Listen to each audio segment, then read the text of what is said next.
Hello students, तो कैसे हैं आप सब। इस वाले वीडियो में बात करने वाले हैं प्रोडक्शन प्लानिंग एंड कंट्रोल के ऑब्जेक्टिव्स की एंड इंपॉर्टेंस की।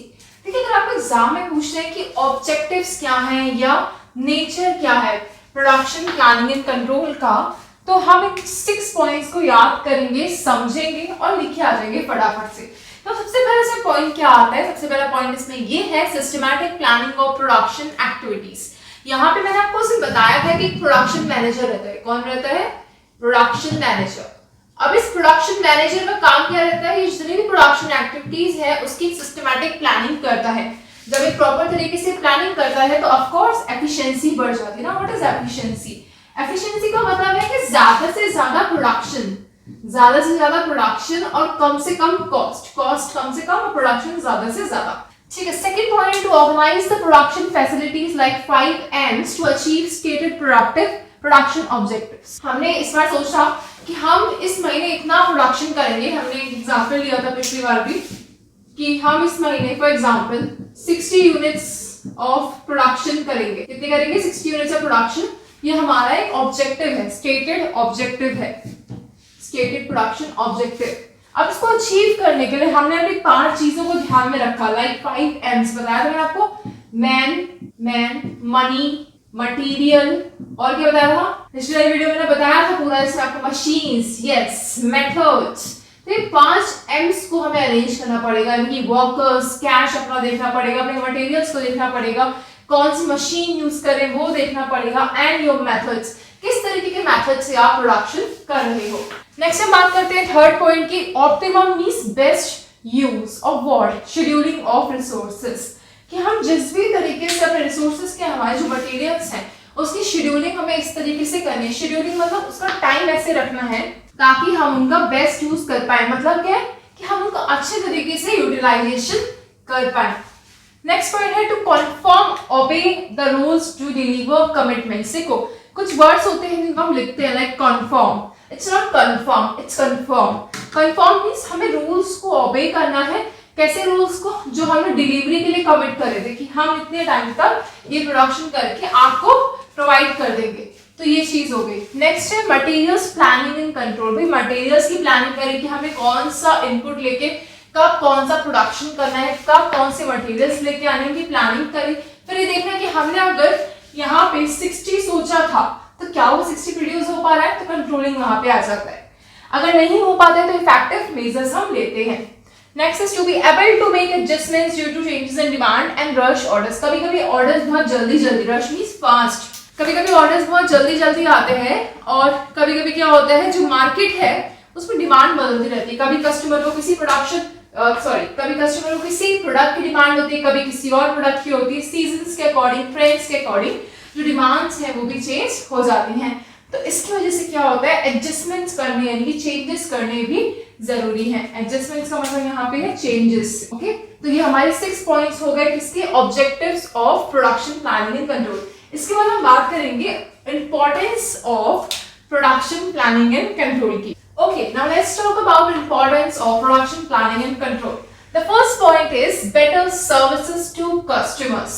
अच्छा, उससे पहले बात कर लेते हैं कि इंपॉर्टेंस को एग्जाम में किस तरीके से पूछा जा सकता है। इंपॉर्टेंस की जगह वो आपसे पूछ सकते हैं कि बताइए कि क्या सिग्निफिकेंस है प्रोडक्शन प्लानिंग एंड कंट्रोल का। तो आपको बताना पड़ेगा कि पहला पॉइंट इसमें आता है बेटर सर्विसेज टू कस्टमर्स। कि भाई कस्टमर्स को हम अच्छी से अच्छी सर्विसेज देते हैं। कैसे दे पाते हैं?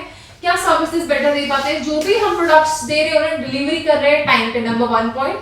नंबर 2, बेटर क्वालिटी उन्हें प्रोवाइड कर दें, रीजनेबल प्राइस। मैंने आपको पहले भी बोला था कि अच्छी क्वालिटी और कम दाम कस्टमर्स को बहुत पसंद आते हैं। तो बेस्ट क्वालिटी देना और एक रीजनेबल प्राइसेस पे देना, ठीक है।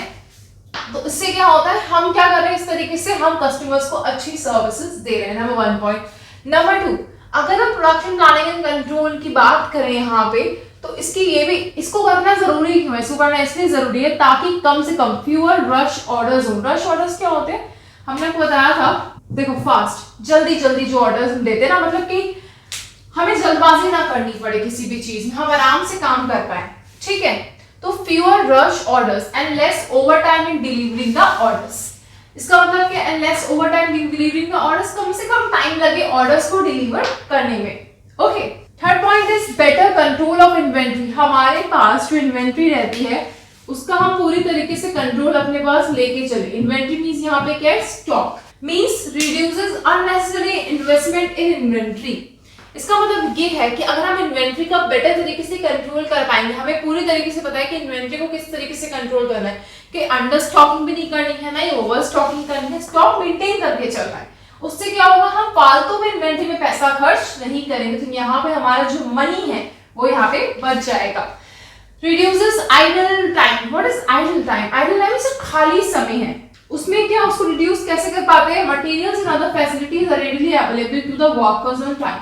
जो भी मटेरियल्स है, जो भी फैसिलिटीज है, वो सब चीजें, इक्विपमेंट्स, मशीन, ये सारी चीजें वर्कर्स को इजीली अवेलेबल हो जाती है, जिससे उनको टाइम नहीं लगता है कि मतलब उनको ये नहीं रहता। फॉर एग्जांपल मान लेते हैं कि वर्कर्स एक फैक्ट्री में अगर हम सारी चीजों ने टाइम पे प्रोवाइड कर दे तो उन्हें खाली बैठ के ऐसे गप्पे नहीं लड़ाने होते हैं। सर आपने देखा होगा अगर हम वर्कर्स को प्रॉपर्ली इक्विपमेंट्स या मशीन्स ना दे तो क्या होता है, हमारे घर में भी अगर वर्कर्स आते हैं तो प्रॉपर्ली इक्विपमेंट मशीन ना दे तो वो लोग क्या करेंगे, उसको भी काउंट कर लेते हैं ना अपने, जब उनको पे करते हैं वेजेस, तो वो सब ना हो, उस चीज को रिड्यूस करता है क्या, प्रॉपर जो प्रोडक्शन प्लानिंग है, कंट्रोल है वो।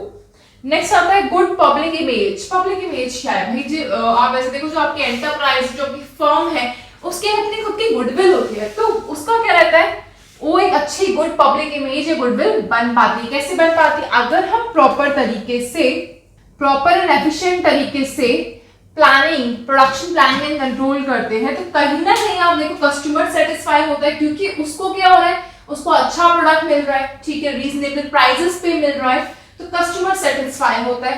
कस्टमर सेटिस्फाई होगा, कस्टमर का प्रोडक्ट खरीदने आएगा, जब वो प्रोडक्ट खरीदने आएगा तो कंपनी का प्रॉफिट इंक्रीज होगा, इंक्रीज प्रॉफिट्स, जिससे क्या होगा, इंडस्ट्रियल हार्मनी बनेगी, यानी कि कस्टमर्स और इंडस्ट्रीज के बीच में एक हार्मनी आएगी। नेक्स्ट इज उसके बाद good public image of the enterprise, और जो एंटरप्राइजेस की अच्छी पब्लिक इमेज बनेगी। इसको फटाफट से हम इंपॉर्टेंस को समराइज कर दें। Number 1 is better services to customers, second is fewer rush orders and less overtime in delivering the orders, third is better control of inventory, the fourth is reduced idle time, and last is good public image.